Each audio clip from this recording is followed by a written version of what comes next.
The Committee on Science, Space, and Technology will come to order. Without objection, the Chair is authorized to declare recesses of the committee at any time. Welcome to today's hearing on the science behind hydraulic fracturing. I'll recognize myself for an opening statement and then the ranking member. The combination of hydraulic fracturing and directional drilling, called fracking, is arguably one of the most significant technological advancements in the history of the oil and gas industry. This technological breakthrough has helped create hundreds of thousands of jobs, been the catalyst for a resurging manufacturing sector, and has enabled our nation to become more energy independent. But as with any type of technological progress from oil and gas development, any risk must be evaluated carefully by the use of verifiable science. Unfortunately, opponents of hydraulic fracturing make claims based on the possibility and not the probability of associated risk. The Environmental Protection Agency has used this agenda-driven approach to wrongly assert a connection between hydraulic fracturing and groundwater contamination. For example, in Parker County, Texas, the EPA issued an unprecedented order that halted natural gas development, only to have the Texas Railroad Commission investigate and find the EPA was wrong. In Pavilion, Wyoming, the EPA released a draft report that claimed hydraulic fracturing caused water contamination. However, it was later discovered that the report had several glaring weaknesses. Among them, the report failed to take into account naturally occurring natural gas. It was not peer-reviewed. It involved poor sampling and lacked data transparency. The EPA was forced to abandon its investigation. Then in Dimock, Pennsylvania, the EPA reinitiated an investigation into groundwater contamination after it had first agreed there was no contamination. 7 months later, the EPA indicated that oil and gas development was not the cause of the contamination. It appears that the decision to reinitiate the investigation was based on political pressure from activists who oppose hydraulic fracturing. It is incredible, given their track record, that the EPA is now working on another large study to suggest a causal connection between hydraulic fracturing and groundwater contamination. Their refusal to accept good science knows no bounds, which is why we should be suspect of other findings by the EPA. Their political agenda drives their science agenda. Perhaps most troubling is that EPA's study of fracking does not include a risk assessment in their analysis. This means the study will be focused on possible problems with hydraulic fracturing rather than what is likely or probable. The mere possibility that something may occur will do little to help regulators evaluate the overall process. The science overwhelmingly shows that hydraulic fracturing can be done in an environmentally safe manner. Even the administration agrees and has repeatedly said that potential risk can be avoided through modern technologies based on sound science. President Obama has stated that, quote, "We should strengthen our position as the top natural gas producer," end quote, and that the natural gas boom made possible by hydraulic fracturing has led to, quote, "greater energy independence, and we need to encourage that," end quote. In fact, even the current administration of the EPA said, quote, "There's nothing inherently dangerous in fracking that sound engineering practices can't accomplish," end quote. Then why does the EPA repeatedly and publicly begin with the premise that hydraulic fracturing causes water contamination, only to be forced to retract their premise after the claims are subjected to scientific scrutiny? Meanwhile, the allegations make headlines, the retractions are footnotes. The EPA's bias against fracking is the opposite of the accepted scientific method. Hydraulic fracturing is a proven, safe technology that has made America an energy leader. Yet there are still those that believe that regardless of the science, the process should be banned. Activists have spread misinformation about the science in an attempt to convince Americans that there is no way fracking can be done safely.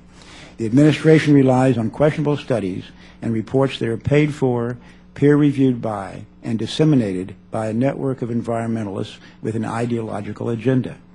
Using scare tactics to impede the development of oil and gas will cost our communities jobs, our state's revenue, and will force us to increase our dependence on foreign oil.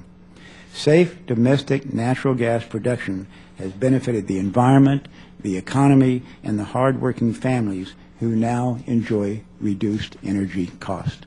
That concludes my opening statement, and the ranking member, the gentlewoman from Texas, Ms. Johnson, is recognized for her opening statement. Thank you very much, Mr. Thurman, and let me thank our witnesses for being present. I am from Texas, and I served with your father, I believe, in the Texas House. He was there when I got there, and I think he's still there, and I got there in '73. I am pleased that the oil and gas industry has done so well, and most especially during the Obama administration's tenure. However, I'm also a nurse by training, and I'm sensitive to the need to protect public health and environment even as we develop new fossil fuels resources. This hearing is advertised as being about the science of fracking, but the majority's witness consists of state economic regulation and development officials, a representative of a firm that was set up to run public relations for the fracking industry, and a scientist who has been paid by one of the largest fracking firms in the country. That does not sound like a promising panel to honestly examine the scientific questions. Looking at the majority's hearing materials and testimony, it is clear that this is a hearing designed to give a platform for the fracking industry to attack those who question the safety of practices within the industry. In particular, there is a focus on undermining local communities that are considering or perhaps have adopted limits or bans on fracking. More than 500 local communities, including some in my home state of Texas, have raised concerns about the practice of fracking and have considered or passed bans to restrict fracking activities. These are our constituents who are dealing with real issues, real environmental and public health implications. We should not belittle or diminish their concerns or simply dismiss them as unsophisticated. Instead, I'm going to suggest that the answer to calming the fears of local communities is not to be found in attacking their motives or information, but through more transparency by the industry and more effective regulation by states and the federal government. People have concerns about the fracking industry because they can see it is largely unchecked. For example, in the state of Colorado, with over 52,000 active fracking wells, the state has only 40 inspectors. West Virginia has 56,000 active wells, and as of 2011, just 20 inspectors. Pollution of drinking water, whether from fracking or flawed construction of the well, or from surface waste from the site moving into aquifers, has occurred at least 248 times between 2008 and 2014 in Pennsylvania.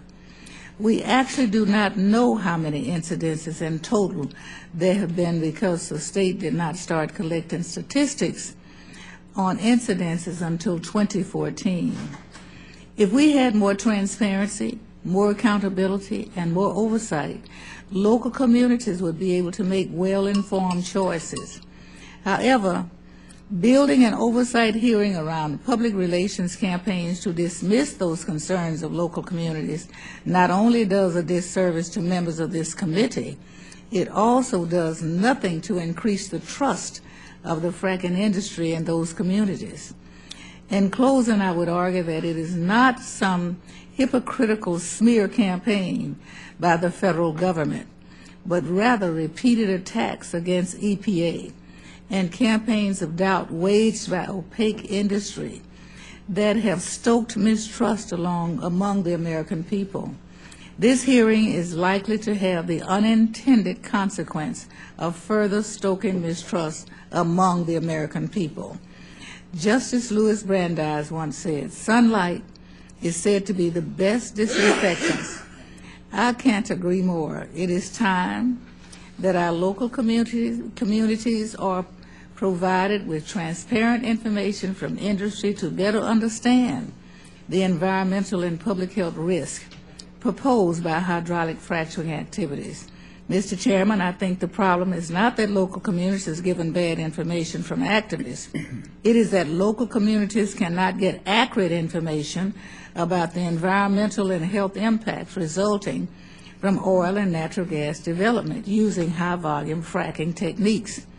Now, before I yield back, I want to attach to my statement two studies. The Malone and other study, and the NRDC issue paper on fracking spills.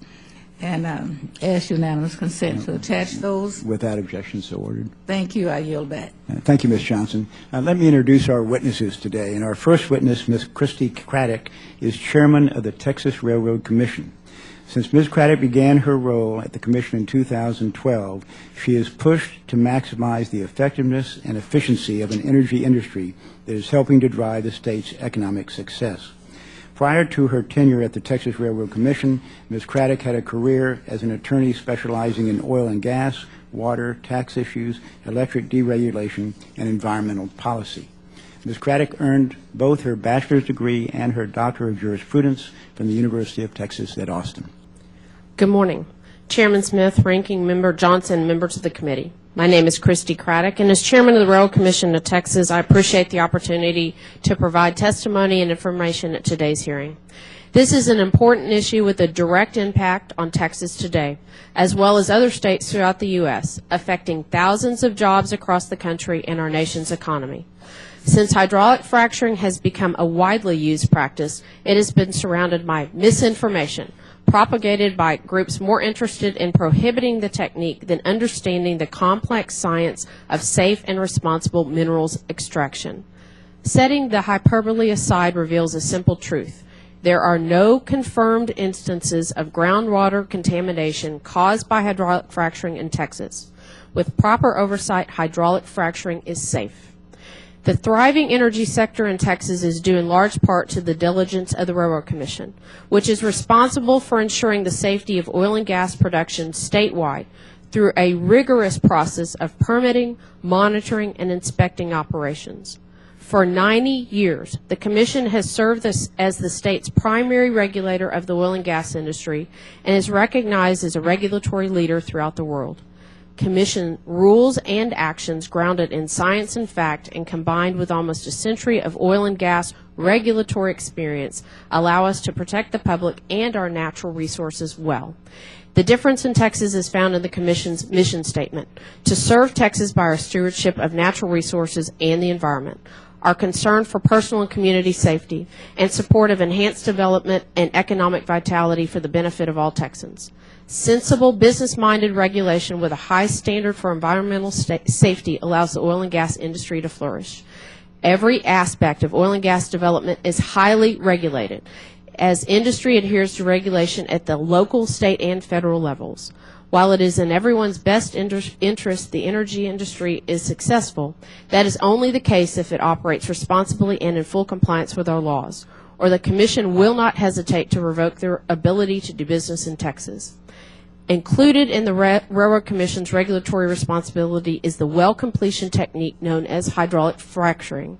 For more than 60 years, hydraulic fracturing has been used safely and successfully in over 1 million wells around the world, retrieving more than 7 billion barrels of oil and 600 trillion cubic feet of natural gas. The technique involves the process of extracting oil and gas reserves from shale rock layers deep within the Earth's crust that were once unreachable through the use of conventional drilling. This precise scientific process combined with horizontal drilling allows for the injection of highly pressurized hydraulic fracturing fluids into shale areas. This creates new channels within the rock from which oil and gas are extracted at higher rates. With ever-evolving industry technology and increased production comes a large regulatory workload. Although Texas regulatory standards have been in place for almost 100 years, the current energy growth has presented a real opportunity for states to benefit from the economic value of the responsible regulation of energy development. In an effort to bolster our regulations during this time of considerable growth, the Commission has worked with stakeholders to ensure that the rules reflect industry's best practices. As groundwater protection remains a key objective to the Commission, major rules have focused on this principal charge. A keystone to the Commission's regulatory success is 16 Administrative Code Section 3.13, or Statewide Rule 13. It lays the groundwork for the safety of Texas water. Statewide Rule 13 evaluates well integrity, assesses casing, cementing, drilling, well control, and completion requirements, codifying best industry practices. Amended in 2013, the most stringent casing rule in the country went into effect on January 1st of 2014. In addition to Statewide Rule 13, before the Commission issues a drilling permit, the agency's Groundwater Advisory Unit will send an applicant a letter indicating the base of usable quality water, indicating the level at which the operator must place a cement casing to protect water sources. Well bore construction and design is highly regulated and technically robust. Groundwater is permanently protected by several layers of steel, casing, and cement, as well as thousands of feet of rock. As a result, well failure is extremely rare in Texas. While economic gains are meaningless without the safety of our communities and resources, hydraulic fracturing bans hurt Texas and the energy sector as a whole. Outside interests are taking the legitimate concerns of citizens and influencing them in an attempt to end fossil fuel production. Many of the concerns of environmental groups raised are factually incorrect or unsubstantiated. Without clearly defined regulatory roles for cities, oil and gas development, and its ability to anchor the Texas economy is in jeopardy. In Texas, bans in industry are a present-day concern. The Railroad Commission, though, is required by delegated authority to continue issuing oil and gas permits. Over the years, though, oil and gas energy companies have extracted oil and gas deposits from deep underground. Their operations have often approached city boundaries. In those instances, success is found when the industry, the Commission, and local authorities work together to implement sensible guidelines. This collaboration will disappear in communities where hydraulic fracturing is banned. Without the certainty of fair regulation, businesses will be far less willing to risk their capital, and as a result, those cities will lose jobs, tax revenue, and business development.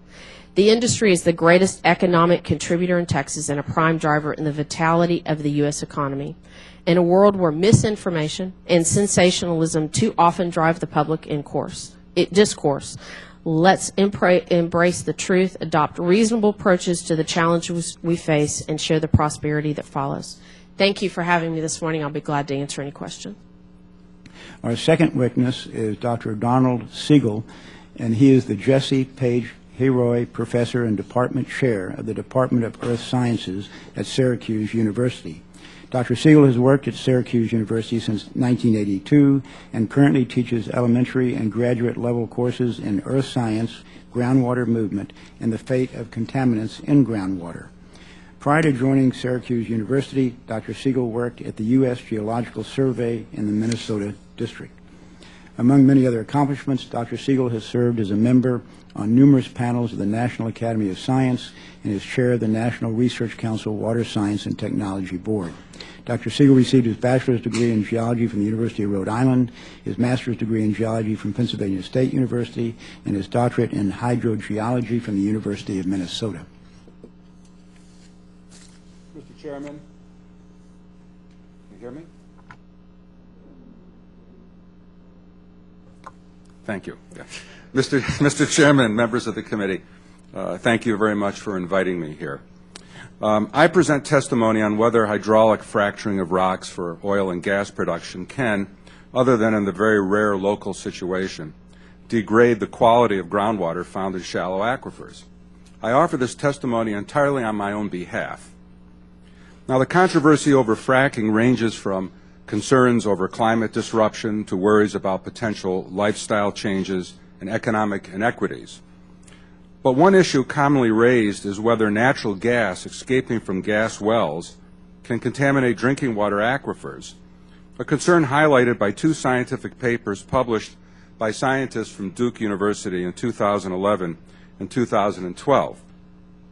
In these papers, the researchers reported the results of their sampling of 141 domestic water wells in northeastern Pennsylvania and adjacent New York for methane and other substances. They showed a graph indicating that higher concentrations of dissolved natural gas occurs in water wells closer to gas wells, and they said their results, quote, suggest important environmental risks accompanying shale gas exploration worldwide. When I read these papers then, I felt that 141 samples were too few to make such a sweeping conclusion, and I noticed that a cluster of about a dozen water wells had been sampled near Dimock, Pennsylvania, where 2 gas wells had notably failed and had produced some natural gas contamination, if not anything else. Common sense tells me that more natural gas occurs in drinking water near known failed wells, as rare as they might be, there has to be more smoke near known burning buildings. In essence, the Duke sampling seems statistically biased to me, and I didn't think they could say much about the entire population of water wells, let alone anything about shale gas exploration worldwide for such a small data set and that style of sampling. Shortly after these papers were published, Chesapeake Energy Corporation asked me if I'd be interested in assisting them to do a basic science study on an enormous water quality data set they had collected in Pennsylvania and adjacent states. This data set had over 34,000 individual samples of groundwater, and it's the largest data set I've ever seen in my kind for groundwater analyses, including when I worked on large regional aquifers for the U.S. Geological Survey.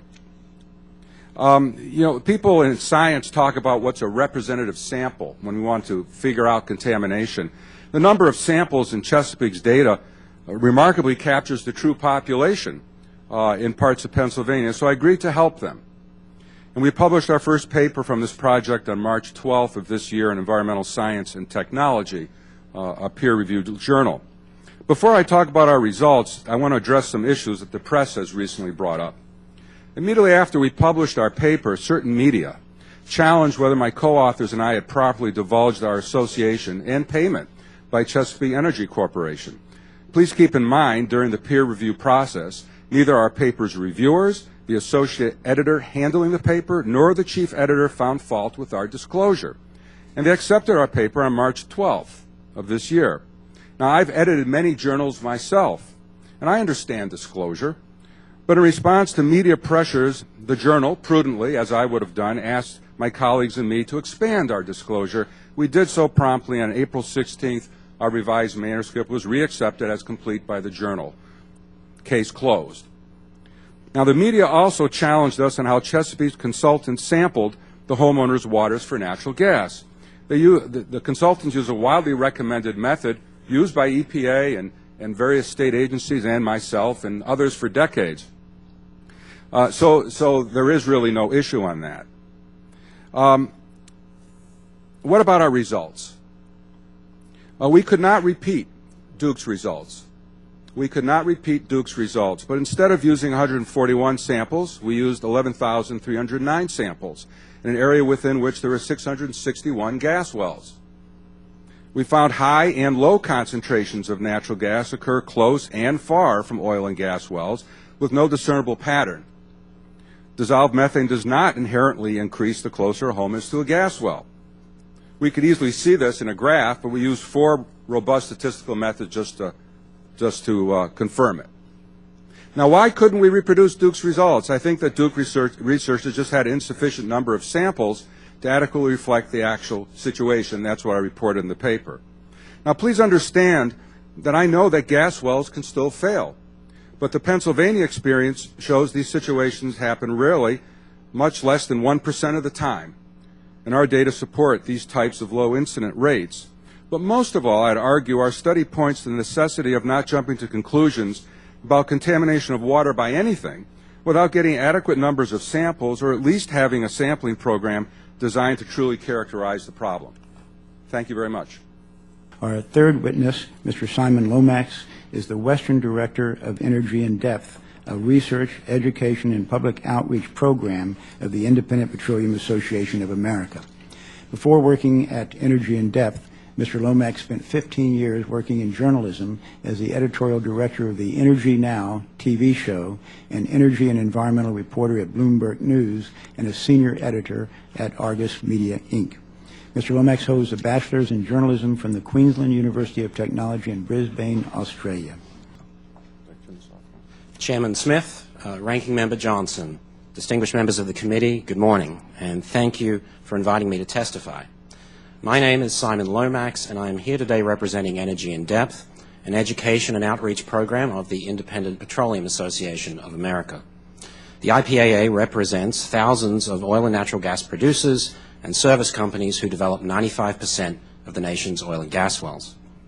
Today, Energy in Depth is releasing a white paper called A Look Inside New York's Anti-Fracking Echo Chamber. It deals with the unprecedented decision of New York Governor Andrew Cuomo to effectively ban Marcellus shale development in the Empire State through a ban on so-called high-volume hydraulic fracturing, or fracking for short. I say unprecedented because, according to the Wall Street Journal, New York is the first state with significant shale gas resources to ban fracking. Governor Cuomo's decision was completely at odds with earlier findings from state and federal environmental regulators that hydraulic fracturing has been used safely in the United States for decades. In fact, Governor Cuomo's decision overturned two earlier findings from state environmental regulators in New York itself in 2009 and 2011, that hydraulic fracturing in the Marcellus shale could move forward safely under stringent regulations. The reaction to the New York ban has been telling. While some fringe environmental groups are celebrating, others in the environmental movement say this simply goes too far. For example, former New York City Mayor Michael Bloomberg, a major ally of environmental groups, called Governor Cuomo's decision a misguided policy that, quote, doesn't make any sense at all. President Obama's Interior Secretary, Sally Jewell, who served on the board of a national environmental group before joining the president's cabinet, reacted by saying fracking bans are, quote, the wrong way to go. She added that supporters of such bans, quote, don't understand the science. Similarly, California Governor Jerry Brown, a celebrated environmentalist, flatly refused to ban hydraulic fracturing when the subject came up recently in an interview on Meet the Press. And in Colorado, where I live, a special task force convened by Democratic Governor John Hickenlooper recently rejected a New York-style fracking ban. Against that backdrop, the question our white paper seeks to answer is, how did Governor Cuomo justify a decision that falls so far outside the mainstream? To support the ban, the Cuomo administration produced a 184-page literature review of recently published research papers. But, as detailed in our white paper, we discovered significant and undisclosed ties between some of the research used to ban fracking in New York and the political campaign to ban fracking in New York. For example, one paper was written by fracking opponents who actually used buckets lined with plastic bags to take air samples near oil and gas wells. You might think this kind of paper would get shot down in the peer review process. But the peer reviewers were also fracking opponents. One of them was Sandra Steingraber, the co-founder of New Yorkers Against Fracking, the state's leading anti-fracking campaign group. When asked by a reporter about this, Steingraber insisted her peer review was, quote, absolutely objective. Then, a few days after that interview, she gave a speech at a post-ban celebration with anti-fracking activists in Albany, where she said, quote, it is so sweet now to come together in one room to tell the story of our victory. But there's more. We found a network of environmentally active foundations funding the groups that produced this research paper, some of the media outlets that covered the paper, and the campaign organizations that pressured the Cuomo administration into banning fracking. These financial ties totaled $3.7 million at the research phase, $2.2 million at the media phase, and more than $16 million at the campaign phase. This wasn't an isolated case. We found at least 5 more research papers cited by the Cuomo administration where anti-fracking foundations provided funding to the researchers, funding to the media outlets that promoted the research, and funding to the campaigns that seized upon the research to drum up political opposition to shale development in New York. The anti-fracking work of these foundations was led by the Park Foundation, based in Ithaca, New York, whose president has openly admitted to funding anti-fracking research, media, and political campaigning in an effort to oppose fracking, quote, from every angle. In effect, these foundations built an echo chamber to drown out the facts in the debate over hydraulic fracturing and Marcellus shale development in New York. Thank you again for the opportunity to testify, and I look forward to your questions. Our final witness, Mr. L.G. Hosteen, is the Senior Director for Strategic Planning at the Environmental Defense Fund. Prior to joining the Environmental Defense Fund, Mr. Hosteen was a senior advisor to the Obama presidential campaign on energy and environmental policy matters and co-director of the Department of Energy Presidential Transition Team. Among many other roles, Mr. Hosteen has also held the position of Assistant Secretary of the National Oceanic and Atmospheric Administration and Chief of Staff of the U.S. Department of Energy. Thank you, Mr. Chairman, and thank you, Ms. Johnson, members of the committee, for this opportunity to appear before you today to discuss the issues associated with unconventional oil and natural gas production. The essential question before the committee is whether it is appropriate for state and local governments to exercise their long-standing traditional authorities excuse me, in order to ensure that their citizens and communities are reasonably protected from economic and environmental harm. We believe the answer to that question is yes. While Environmental Defense Fund has not been engaged directly in the various debates over state and local hydraulic fracturing bans and other restrictions, we believe that many of the issues around which those debates revolve are legitimate and do reflect scientifically supportable concerns. Unconventional oil and natural gas development is a heavy industrial activity, so it is understandable that states and municipalities are seeking to exercise their traditional role in protecting their communities, and I think that response is entirely consistent with state and community application of things like zoning, right-to-know laws, industrial safety standards, etc. Achieving a true balance of interests is critical. That means ensuring that gas is developed responsibly through strong public health, safety, and environmental protections. Striking the right balance also means continuing to invest in the deployment of energy efficiency and renewable energy, even as our nation moves to dramatically expand our domestic oil and gas resources. I'd like to touch on several of the key issues presented by hydraulic fracturing. One is well integrity. It's true that there has yet to be conclusive evidence that hydraulic fracturing itself has caused drinking water contamination. However, it is widely understood that poor well construction and maintenance can create pathways for contamination of groundwater resources by introduced and naturally occurring chemicals. Water management. Between 1 and 5 million gallons of fracking fluids are typically used in a hydraulic fracturing operation, and around 800 billion gallons of wastewater are generated annually by onshore oil and gas operations in the United States. Where that water comes from and how it is managed during storage, transportation, treatment, and disposal are issues of legitimate state and local concern. Air quality. Because of intensive shale gas development, the small town of Pinedale, Wyoming has experienced smog concentrations comparable to those of Los Angeles. Polluted air from oil and gas operations is a growing concern across the country. In addition, methane emissions from natural gas operations are a potent source of greenhouse gas pollution. Earthquakes. Reports of earthquakes occurring as a consequence of hydraulic fracturing are now widespread, including in Oklahoma, Arkansas, Texas, Ohio, and Kansas. Whether those earthquakes are the result of high-pressure frac jobs or, much more commonly, high-volume wastewater disposal wells, earthquake activity in shale regions can be deeply alarming to members of the public.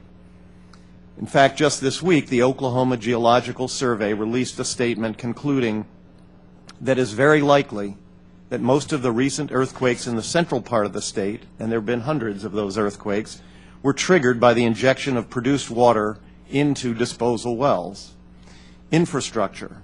The impact on roads, water systems, schools, social services, land, and neighborhoods of intensive oil and gas development is a leading concern of the many communities across America that find themselves, often for the first time, in the center of new energy development. In states like Texas and Oklahoma, hundreds of cities have adopted local rules that have enabled the orderly development of oil and gas. Unfortunately, such measures are under attack in many jurisdictions, including most recently in Texas, where the legislature is considering a bill that would sweep away nearly all local authority. We think that would be an unfortunate overreaction. Dismantling local regulatory authority increases risks by creating regulatory gaps. It also stops communities from imposing even the most reasonable rules governing issues such as well setbacks from homes, schools, churches, and parks. The result can be even more determined citizen opposition to oil and gas operations. In many states, new regulatory measures have not kept pace with the intense rate of new oil and gas development, which of course is made possible by hydraulic fracturing and other new technologies. Local communities have become increasingly restive about shale and oil and gas development within their borders. And of course, as I note in my written testimony, many communities and states have very little, and in some cases no, experience with the oil and gas operations. So while drilling bans may not be the solution in the long run, they surely do reflect a need for governments at the federal, state, and local level to take more aggressive action to protect the environment and the economy. Thank you for the opportunity to share our thoughts about the basis for these public concerns.